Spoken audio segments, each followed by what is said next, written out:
നമസ്കാരം. ഞാൻ മൊയ്തീൻ ഷാ, ജനതാദൾ നാഷണലിസ്റ്റിൻ്റെ സംസ്ഥാന പ്രസിഡന്റ്. ബഹുമാന്യരെ, നിങ്ങൾക്കെല്ലാവർക്കും എൻ്റെയും എൻ്റെ ഗ്രൂപ്പിൻ്റെയും അഭിനന്ദനങ്ങളും ആശംസിക്കുന്നു. കൊല്ലം ജില്ലയിൽ നിന്ന് കണ്ണൂർ ഭാഗത്തേക്ക് പോയ നാടക നടീനടന്മാർ സഞ്ചരിച്ച വാഹനം അപകടത്തിൽപ്പെട്ട് 2 നാടക നടികൾക്ക് മരിക്കുകയും മറ്റു കുറേ പേർക്ക് പരിക്കേൽക്കുകയും ചെയ്തു. മരിച്ച കലാകാരികൾക്ക് കമല കേരള കലാകേന്ദ്ര എന്ന സംഘടനയുടെ പ്രസിഡന്റിൽ ഞങ്ങൾ അത്യധികം ദുഃഖം രേഖപ്പെടുത്തി അവന് നിത്യശാന്തി നേർന്നുകൊണ്ടു ചെയ്തു. ബഹുമാന്യരെ,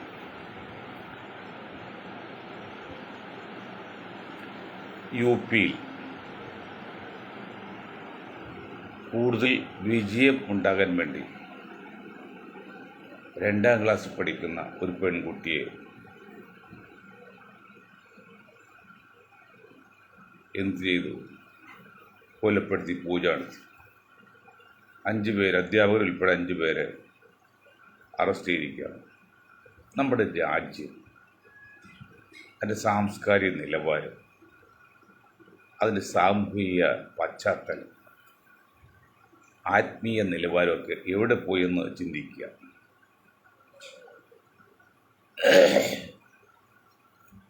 ഫാസിസത്തിനെതിരെ കാസിം ഇരിക്കോർ നമ്മുടെ കെ.ടി. ജലീലൊക്കെ പത്രത്തിൽ കൂടിയും പ്രസംഗ വഴിദ്വാരയും ജനങ്ങളെ ഉത്ഭവിച്ചിട്ടൊരു കാലമുണ്ടായിരുന്നു. ഇന്ന് ആ കാസിം ഇരിക്കൂറും കെ.ടി. ജലീലൊക്കെ ഒരു പരിധിവരെയും ഫാസിസം അല്ലെങ്കിൽ വർഗീയത അല്ലെങ്കിൽ സംഘപരിവാർ വളർച്ചയ്ക്ക് അനുകൂലമായി നിൽക്കുന്ന CPM നയിക്കുന്ന മുഖ്യമന്ത്രിയെ അനുകൂലിച്ചുകൊണ്ടൊക്കെ ലേഖനങ്ങളും പ്രസംഗങ്ങളും കേൾക്കുമ്പോൾ ലജ്ജ തോന്നുകയാണ്. അത് നമ്മൾ മനസ്സിലാക്കേണ്ട കാര്യം, ഈ മുഖ്യമന്ത്രിയുടെ നിരന്തരമായ അമേരിക്ക യാത്ര, ലാവ്ലിൻ കേസ്, അത് വിദേശ കമ്പനിയുടെ ഇടപെടൽ, ഇതെല്ലാം കണക്കൂട്ടി വരുമ്പോൾ അതിനുമുമ്പായിട്ട് CPMൻ്റെ മുൻ മുഖ്യമന്ത്രിയായിരുന്ന അച്യുതാനന്ദൻ്റെ 1-2 പ്രസ്താവനകൾ, ഇപ്പോഴത്തെ CPMൻ്റെ ചില നേതാക്കളുടെ അഭിപ്രായങ്ങൾ, മലപ്പുറം ജില്ലാ സെക്രട്ടറി മോഹൻ്റെ അഭിപ്രായങ്ങളൊക്കെ കേൾക്കുമ്പോൾ 2 കാര്യമാണ് മനസ്സിലാക്കുന്നത്. ഒന്ന്, വർദ്ധിച്ചു വരുന്ന കേരളത്തിൽ പോലും BJPയുടെ വളർച്ചയെ ഒരു താങ്ങായി നിർത്താൻ വേണ്ടി ഹിന്ദുത്വ കാർഡ് കളിക്കുകയും, മറ്റൊന്ന്, മുസ്ലിങ്ങൾ ചില പ്രത്യേക സാഹചര്യത്തിൽ തെറ്റുകൾ ചെയ്യുന്നവരാണെങ്കിൽ പോലും കോൺഗ്രസ് സപ്പോർട്ട് ചെയ്യേണ്ടി വരുമെന്നുള്ളത് മനസ്സിലാക്കിക്കൊണ്ട് ഞങ്ങൾ തന്നെയാണ് പറഞ്ഞത്. സഖാക്കളോടും കമ്മ്യൂണിസ്റ്റുകാരോടും പറഞ്ഞ് ഞങ്ങൾ നിങ്ങളോട് യാതൊരു ഇഷ്ടക്കുറവില്ല, പക്ഷേ കേരളത്തിൽ UDF നശിച്ചാൽ അത് അപകടം വരുന്നത് BJP ആണ്, അതുകൊണ്ട് UDF സപ്പോർട്ട് ചെയ്യണം തെറ്റുകൾ ചെയ്യുന്നുണ്ടെങ്കിൽ പോലും. എന്താണ് UDF കോൺഗ്രസ് ചെയ്ത തെറ്റ്? ബുൾഡോസർ രാജ് സുപ്രീം കോടതി വരെ ഇടപെടേണ്ടി വന്നു. അങ്ങനെ ബുൾഡോസ് രാജ് പാടില്ല, കെട്ടുങ്ങൾ പൊളിച്ചാൽ എന്നെ ഉത്തരവാദി, എൻ്റെ പൊളിക്കുന്ന ഉദ്യോഗസ്ഥൻ മാത്രമായിരിക്കും, അവനത് പണിത് കൊടുക്കേണ്ടി വരും എന്നൊക്കെ പറയേണ്ട ഗതികേടിലേക്ക് നമ്മുടെ രാജ്യത്തെ എത്തിച്ച ആരാണ്? ഇവിടെ എഴുതപ്പെട്ട നിയമമുണ്ട്. ലിഖിത ഭാഷയുള്ള ഭരണഘടനയുണ്ട്. ബ്രിട്ടീഷ് നിയമമൊക്കെ അലിഖിതമാണ്, താഴ്വഴിയാണ്, പാരമ്പര്യമാണ്. ഇവിടെ അതല്ല, എഴുതപ്പെട്ട ഒരു ഭരണഘടനയുണ്ട്. ആ ഭരണഘടന പ്രകാരം പറയുന്നത് അച്ഛൻ തെറ്റിയത് അച്ഛനെ പിടിക്കാം, മോൻ തെറ്റിയത് മോനെ പിടിക്കാം. അതിന് അള്ളാഹുവിൻ്റെ കോടതി, ദൈവത്തിൻ്റെ കോടതിയിലും ഞാൻ തെറ്റിയ ആ ശിക്ഷ ഞാൻ അനുഭവിക്കാം, എൻ്റെ മകൻ അനുഭവിക്കേണ്ട, അതിനെ ഇന്ത്യൻ കോടതി പറയുന്നു. അത് പകരം ഭർത്താവിന് കിട്ടിയില്ല, ഭാര്യ കൊണ്ടുവന്ന രീതിയൊക്കെ ഉണ്ട്, അവിടെ നിൽക്കട്ടെ. അപ്പം അങ്ങനെ വരുമ്പോൾ സ്വയം നിയമം കയ്യിലെടുക്കാൻ ആർക്കും അവകാശമില്ല, അധികാരമില്ല. മുഖ്യമന്ത്രിക്കുമില്ല, ഭരണകക്ഷിക്കുമില്ല, ഭരണകർത്താക്കൾക്കുമില്ല. ഇവിടെ സംവിധാനമുണ്ട്, കോടതി സംവിധാനമുണ്ട്. പണ്ട് ജഡ്ജി വിധിച്ചപ്പോഴേ ഹാങ്ങിങ് നോട്ട് ലെറ്റ് ഹിം ഗോ എന്ന് വിധി പറഞ്ഞു. അത് ബെഞ്ച് ക്ലർക്ക് എഴുതിയപ്പോൾ ഹാങ്ങിങ് കഴിഞ്ഞ് കോമയിട്ട് ജഡ്ജി പറഞ്ഞു ഹാങ്ങിങ് നോട്ട് എന്നാൽ കൊല്ലണ്ട, ലെറ്റ് ഹിം ഗോ, പൊയ്ക്കോട്ടെ. അത് ബെഞ്ച് ക്ലർക്ക് എഴുതിയപ്പോൾ ഹാങ്ങിങ് കഴിഞ്ഞ് കോമയിട്ട് നോട്ട് ലെറ്റ് ഹിം ഗോ, തൂക്കിക്കൊല്ലുക, അവർ വിടണ്ടെന്ന്. ഒരു കോമയുടെ അർത്ഥവ്യത്യാസമല്ലയോ, ഒരു ജീവൻ പോയി. അതുപോലെയാണ് ചില കാര്യങ്ങളൊക്കെ കോടതിയുടെ ഭാഷയൊക്കെ. അങ്ങനെ കോടതി നിയമമുണ്ട്, അങ്ങനെ സ്വയം നിയമം കയ്യിലെടുക്കാൻ ആർക്കും അധികാരമില്ലെന്ന് വെണ്ടക്കക്ഷത്തിൽ വളരെ വ്യക്തമായിട്ട് പറഞ്ഞ എഴുതപ്പെട്ട ഒരു ഭരണമുള്ള രാജ്യമാണ് നമ്മുടെ രാജ്യം. ആ സ്ഥലത്താണ് ചില മുഖ്യമന്ത്രിമാരും മന്ത്രിമാരും ഒക്കെ ചത്ത് ഹീജനെങ്കിൽ കൊന്ന് ഭീമൻ തന്നെ എന്ന് പറയുന്ന പോലെ സിംഹം മുയലിനെ പിടിക്കാൻ ചെന്നപ്പോൾ നീ വെള്ളം കലിക്കുമെന്ന് പറഞ്ഞപ്പോൾ ഞാൻ കലിക്കില്ല എന്ന് പറഞ്ഞപ്പോൾ സിംഹം പറഞ്ഞാൽ നിൻ്റെ അപ്പൂപ്പൻ കലക്കി കാണും. അപ്പോഴും കാണുമെന്നാണ്, അപ്പൂപ്പൻ കലക്കി കാണുമെന്നുള്ള ഒരു പേരിൽ മരുമകനെ അല്ലെങ്കിൽ പേരക്കിടാവനെ നിന്ന ഒരു നിയമം. ആ നിയമമൊന്നും പാടില്ല. എന്തുവാകട്ടെ, ഇപ്പോൾ സുപ്രീം കോടതി ഇപ്പോൾ ഈ അടുത്ത കാലത്ത് വളരെ കർശനമായി നിർദ്ദേശം കൊടുത്ത് അത് എന്തുമാത്രം പ്രയോഗത്തിൽ ഒരു അറിയില്ല. കാരണം നിയമം ഉണ്ടാക്കാൻ അസംബ്ലിക്ക് ഭരണകൂടം സാധിക്കും, നിയമം സംരക്ഷിക്കാൻ വിധി കൽപ്പിക്കാൻ കോടതി സാധിക്കും. അത് ഇംപ്ലിമെൻ്റ് ചെയ്യേണ്ടത് അല്ലെങ്കിൽ നടപ്പിൽ വരുത്തേണ്ടത് എക്സിക്യൂട്ടീവാണ്, പോലീസ് അധികാരിയാണ്. ഈ പോലീസ് അധികാരികൾ നേരെ നിൽക്കണമെങ്കിൽ സമൂഹം വളരെ ശക്തമായിരിക്കണം. പ്രതിപക്ഷ പാർട്ടി നേതാക്കളും പാർട്ടികളും വളരെ ശക്തമായിരിക്കണം. അതില്ല എന്നുള്ളതിന് കോൺഗ്രസിലേക്ക് ഇന്ത്യയിലെ ഇപ്പോഴത്തെ പ്രതിപക്ഷ നേതാവ്, പ്രതിപക്ഷ പാർട്ടി, ആ കോൺഗ്രസ് രാഹുൽ ഗാന്ധി അന്ന് അപ്പോൾ വയനാട്ടിൽ ഇലക്ഷനിൽ കഴിഞ്ഞ് വോട്ട് കിട്ടില്ല. ഇനി നമുക്ക് തുറന്നു പറയാലോ, ഇനി പറഞ്ഞ വോട്ട് കുറയാൻ പോകത്തില്ല. മണിപ്പൂരിൽ എത്ര പ്രാവശ്യം പോയി? അതേ മണിപ്പൂരിൽ പോയി ഹരിയാന അപ്പുറത്തുള്ള സ്ഥലത്ത് മുസ്ലിങ്ങൾ മാത്രം നീങ്ങിപ്പറ സ്ഥലത്ത് വെള്ളികൾ ഉണ്ടായില്ലോ. അവിടെ ഈ രാഹുൽ ഗാന്ധി പോകാൻ പറ്റുമോ? അതുപോലെ രാഹുൽ ഗാന്ധി പ്രിയങ്കയ്ക്ക് ദളിത് അക്രമിച്ചാൽ അല്ലെങ്കിൽ മറ്റു അക്രമിച്ചാൽ ചാടിപ്പോകുന്നു. മുസ്ലിം അക്രമത്താൽ അവിടെ പോകുന്നുണ്ടോ? അവർക്ക് ധൈര്യമില്ല. കാരണം അവരുടെ പാരമ്പര്യം ക്രിസ്ത്യൻ പാരമ്പര്യമാണ്. ക്രിസ്ത്യൻ പാരമ്പര്യമുള്ള നേതാവ് വിചാരിച്ചാൽ ഇവിടുത്തെ സവർണ ഫാസിനെതിരെ പറയാൻ അവർക്ക് ധൈര്യം ഉണ്ടാവില്ല. ഒരിക്കൽ പോയി കുറേ കാലം അന്തോണി ഇരുന്നില്ലേ, അന്തോണി മമ്മ പറഞ്ഞാൽ അതുകൊണ്ട് പാരമ്പര്യം ക്രിസ്ത്യാനിയാണ്. അപ്പോൾ അയാൾക്ക് പേടിയെന്നറിയോ, ഹിന്ദുക്കൾക്കെതിരെ സവർണ ഹിന്ദുക്കൾക്കെതിരെ ഞാൻ പറഞ്ഞാൽ അത് മോശമാണ്, ഇയാൾ മിണ്ടില്ല. അത് രാഹുൽ ഗാന്ധി, പ്രിയങ്കയുടെ ഭർത്താവ് വധേര മകനൊക്കെ അപ്പം വയനാട്ടിൽ മത്സരിച്ചില്ലേ. ഇതൊക്കെ പറയണ്ടെന്ന് ചോദിച്ചാൽ പറയാതിരിക്കാൻ പറ്റുമോ?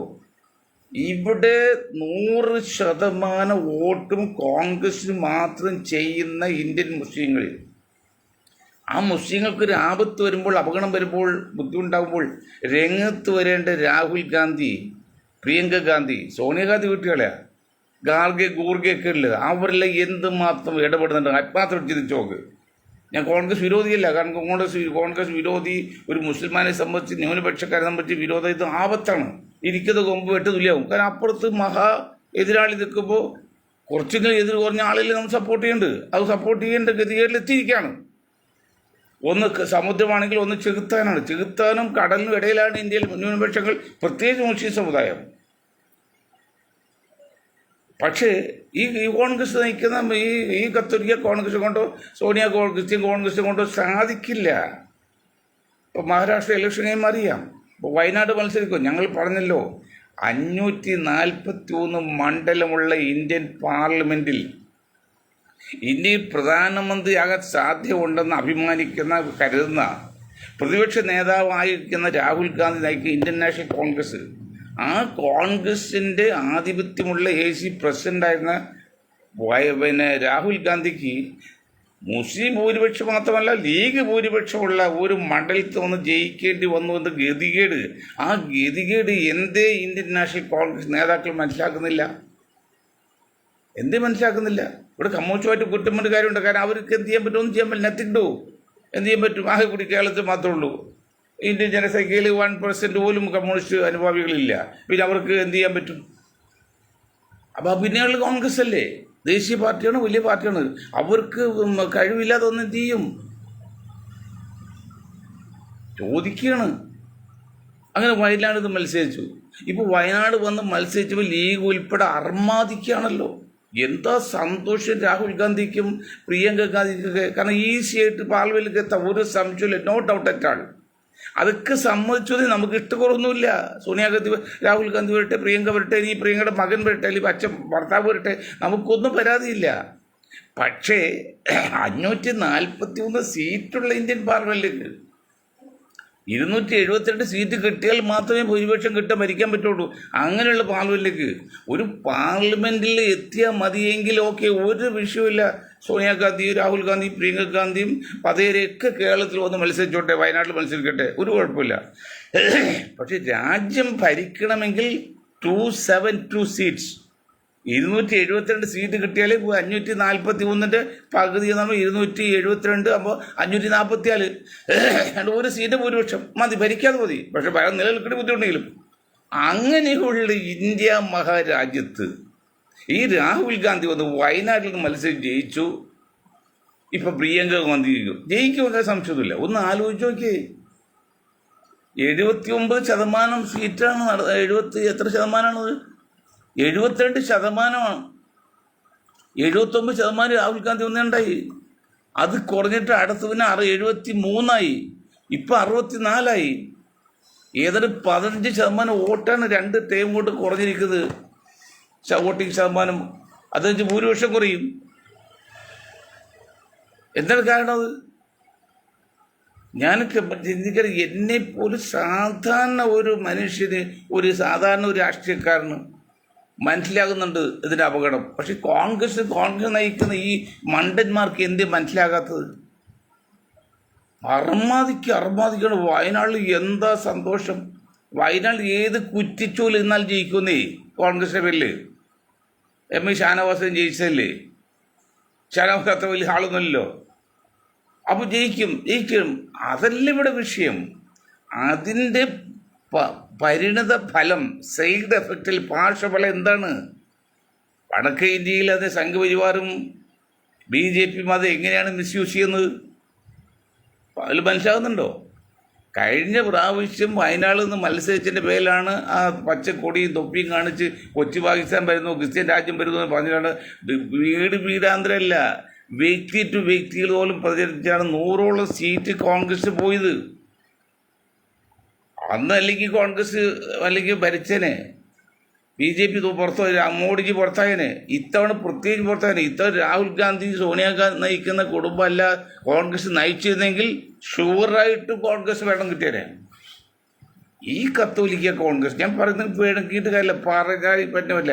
ഈ കത്തോലിക്ക കോൺഗ്രസിൽ ഈ ക്രിസ്ത്യൻ കോൺഗ്രസ് വിചാരിച്ചാൽ ഇന്ത്യയുടെ ഭരണം പിടിച്ചെടുക്കാൻ പറ്റുന്നുണ്ടോ? മുസ്ലിങ്ങൾക്ക് 100% എൻ ബ്ലോക്ക് വോട്ട് കിട്ടി ചെയ്ത മുസ്ലിങ്ങൾക്ക് അവർ ആവശ്യം വരുമ്പോൾ കോൺഗ്രസ് രംഗത്ത് വരുന്നില്ലെന്ന പരാതി. അത് മനസ്സിലാക്കാത്ത പരാതി ഉണ്ടോ? രാഹുൽ ഗാന്ധി രംഗത്തുണ്ടോ? ഇപ്പം CPM നമ്മൾ പൊരുത്തി പറയാമല്ലോ. എന്നാലും നമ്മുടെ ആ വനിതയുണ്ടല്ലോ,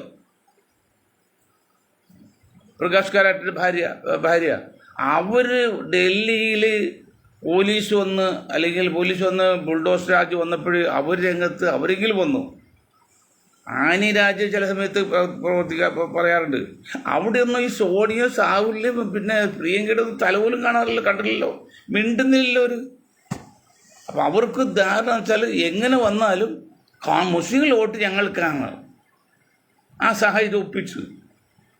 അപ്പുറത്ത് കടലാണ്, ഇപ്പുറത്ത് സാത്താനാണ്, പിന്നെ എന്ത് ചെയ്യാൻ പറ്റും? അങ്ങോട്ടും ഇങ്ങോട്ടും മാറാൻ പറ്റില്ല. പിന്നെ കോൺഗ്രസ് വോട്ടുള്ളൂ. ആ സാഹചര്യത്തിൽ എത്തിച്ച് മുസ്ലിങ്ങൾ കൊടുത്തു. ഇതൊക്കെ പോട്ടെ, ചേറ്റൂർ ശങ്കരൻ നായർ എന്ന ആള് ഇന്നത്തെ കോൺഗ്രസ് നേതാക്കളും കോൺഗ്രസ് ദിക്കുള്ള ദേശീയ മുസ്ലിങ്ങളും ഒന്നും മനസ്സിലാക്കുമ്പോഴേ, ചേറ്റൂർ ശങ്കരൻ നായർ എന്ന ഒരാൾ AICC പ്രസിഡൻ്റായിട്ട് കേരളത്തിൽ ആദ്യമായിട്ട്, കേരളത്തിൽ മലയാളി. കേരളത്തിൽ 40% മുസ്ലിങ്ങളുള്ള, അല്ലെങ്കിൽ ദേശീയ ലെവലിൽ 20% മുസ്ലിങ്ങൾ ലെവലിൽ നിന്ന് ഒരു AICC പ്രസിഡന്റ് ചിന്തിക്കാൻ പറ്റുമോ കോൺഗ്രസിന്? ഇപ്പോൾ ഒരു മുഖ്യമന്ത്രി ചിന്തിക്കാൻ പറ്റുമോ കോൺഗ്രസ്? ഇപ്പോൾ അതിൻ്റെ കാരണം എന്താ? ഈ സോണിയ കത്തോലിക്ക കോൺഗ്രസ് നേതൃത്വം വന്ന ശേഷമാണ്. അവർക്ക് ഭയമാണ് മുസ്ലിങ്ങൾ സപ്പോർട്ട് ചെയ്യാൻ. അപ്പോൾ പിന്നെ സവർണ ഹിന്ദുക്കൾ എതിർത്താലോ എന്നുള്ള പേടിയാണ്. അവിടെയാണ് നട്ടില്ല എന്ന് പറഞ്ഞത്. ഞാൻ നിങ്ങോട്ട് ഇവിടെ കർണാടകയിൽ ശിവകുമാറാണ് രംഗത്ത് വരുന്നതെങ്കിൽ അയാൾക്ക് നട്ടിലുണ്ട്, അയാൾ കപ്പാസിറ്റി ഉണ്ട്, ലീഡിങ് കപ്പാസിറ്റി ഉണ്ട്. അദ്ദേഹം ഒരു മുസ്ലിമിനെ ചീഫ് പ്രസിഡന്റാക്കി സമ്മതിക്കും, ഒരു മുഖ്യമന്ത്രിയെ കാണിക്കും. അയാൾക്ക് ഗഡ്സുണ്ട്. ഈ രാഹുലിനോ പ്രിയങ്കന്നുണ്ടോ? ഇവർ വന്നു കഴിഞ്ഞാൽ പണ്ട് പറഞ്ഞില്ലേ, ഞാൻ പണ്ട് കോൺഗ്രസിൻ്റെ പ്രസിഡന്റ് സോണിയാഗാന്ധി ഇരിക്കുകയും അന്ന് പ്രധാനമന്ത്രി മൻമോഹൻ സിംഗ് ഇരിക്കുകയും ഈ കേരളത്തിൽ നിന്ന് 7 മന്ത്രിമാരിൽ 6 പേരും ആരായിരുന്നു? ഒരു പ്രത്യേക സമുദായത്തിൽ നിന്നാണ്.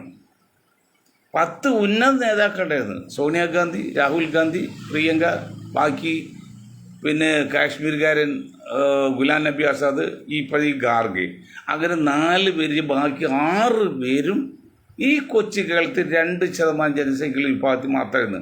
അതിലെ ഭരണം പോയത് വല്ലതും മനസ്സിലാകുന്നുണ്ടോ?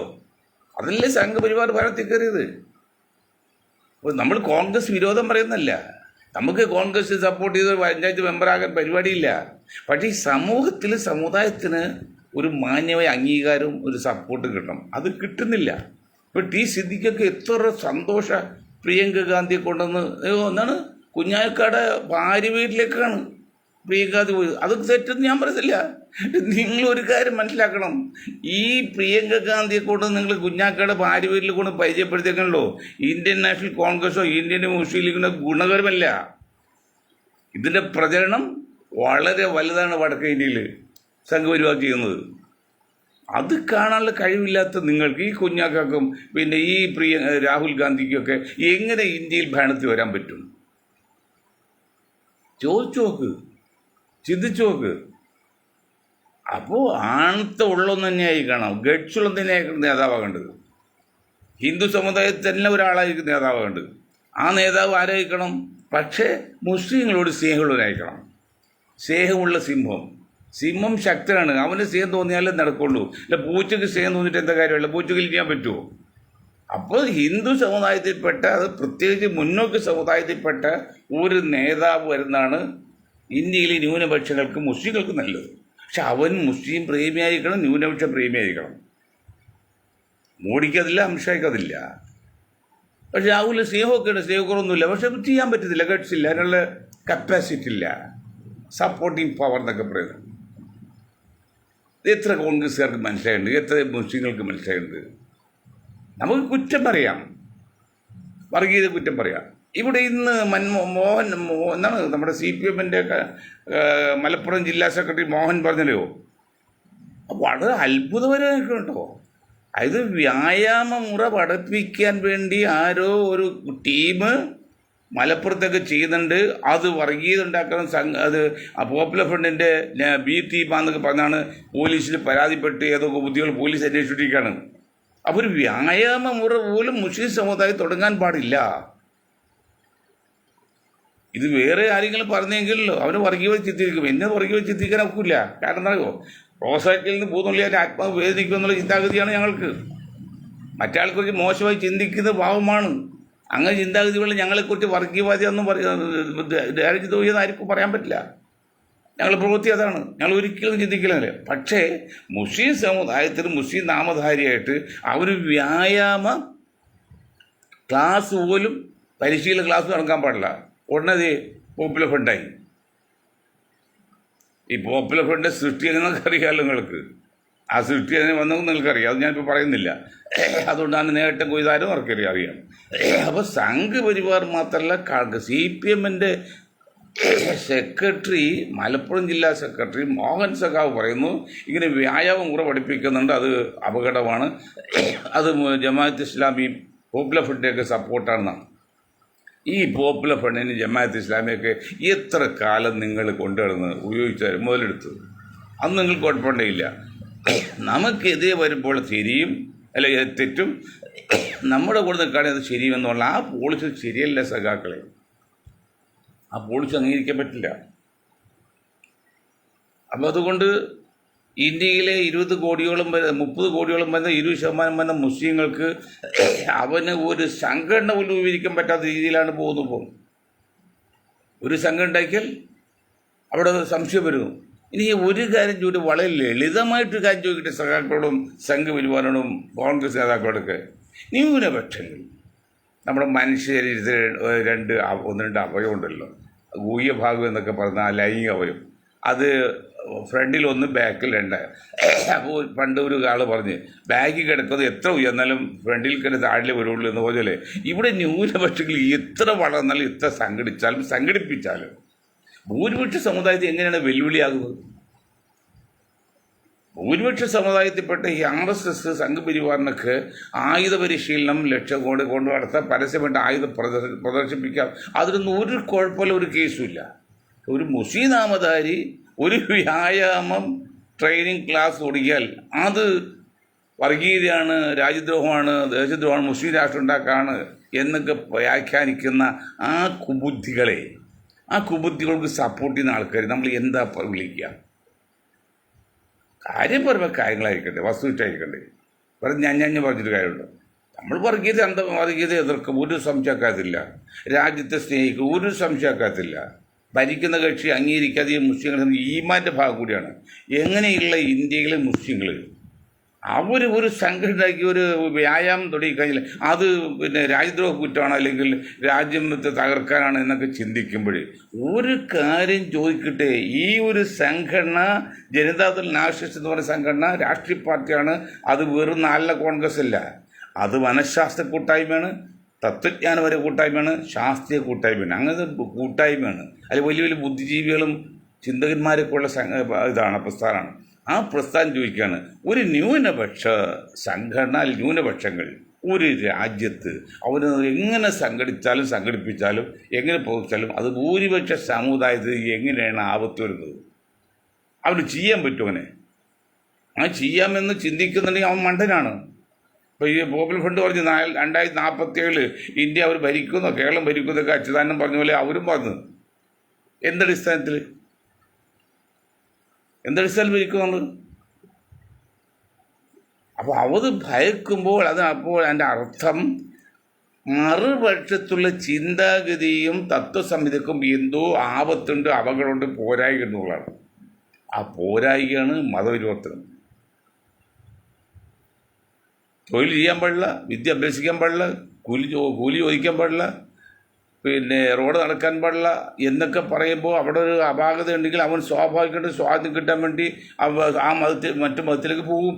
അത് പോകാതിരിക്കാൻ വേണ്ടിയാണ് മതനിരോധ നിയമമൊക്കെ ഉണ്ടാക്കുന്നത്.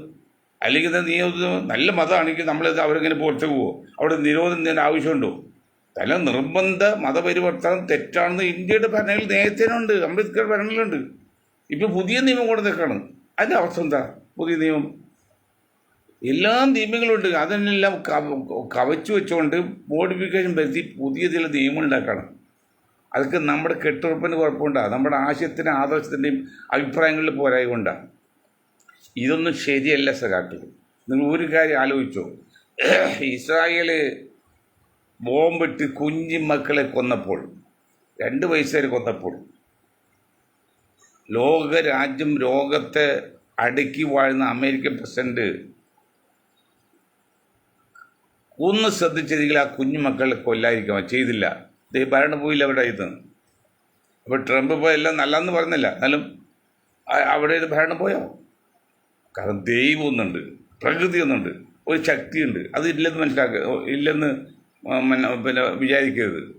കാരണം ഇലക്ഷൻ തോറ്റുപോയി ട്രംപ് വന്ന്, ട്രംപിന് അങ്ങനെ കളിക്ക് നോക്കട്ടെ, കാത്തിരുന്ന് കാണാം. അപ്പോൾ ഇങ്ങനെ വരുമ്പോൾ ഒരു കാര്യം പ്രത്യേകം പറയുന്നത്, പിന്നെ എന്ത് കളിക്കും മറുകളിയുണ്ട്, എന്ത് വിഷയങ്ങൾക്കും റിയാക്ഷനുണ്ട്. അത് മനസ്സിലാക്കി മുന്നോട്ട് പോകണമെന്ന് പറഞ്ഞുകൊണ്ട് ഞാൻ എൻ്റെ വാക്കുകൾ നിർത്താൻ നിങ്ങൾക്ക് ഒരായിരം നന്ദി ചെയ്യുന്നു.